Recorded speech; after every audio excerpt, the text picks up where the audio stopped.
நாடு முழுவதும் சிவனை தரிசிப்பதற்காக இளைஞர் ஒருவர் வளர்ப்பு நாயுடன் யாத்திரை செல்கிறார்.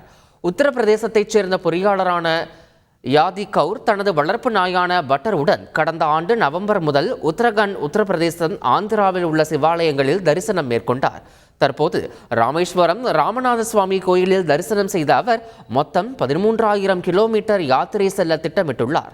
மேலும் நாய்க்கு காலில் காயம் ஏற்பட்டதால் அதனை தோளில் சுமந்தபடி யாதி கவுர் நடைபயணம் மேற்கொள்கிறார்.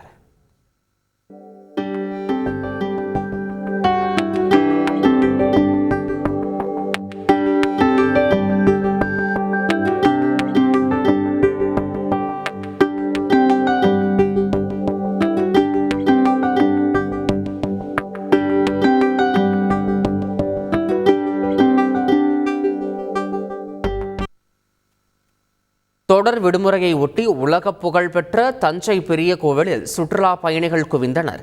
தமிழகம் மட்டுமன்றி வெளிமாநில சுற்றுலா பயணிகள் மற்றும் பக்தர்கள் அதிக அளவில் வந்திருந்தனர். இரவு நேரத்தில் ரம்மியமான விளக்குகள் வெளிச்சத்தில் கட்டிடக்கலையை கண்டு வியந்த சுற்றுலா பயணிகள் புகைப்படம் எடுத்து செல்கின்றனர். அதிக அளவில் கார், வேன் போன்ற வாகனங்களில் வந்ததால் வாகனம் நிறுத்துமிடம் நிரம்பி விழுந்தது. வாகனங்கள் சாலையில் இருபுறமும் நிறுத்தப்பட்டிருந்ததால் கடும் போக்குவரத்து நெரிசல் ஏற்பட்டது. செய்திகளை உடனுக்குடன் தெரிந்து கொள்ள உடனே சப்ஸ்கிரைப் பண்ணுங்க.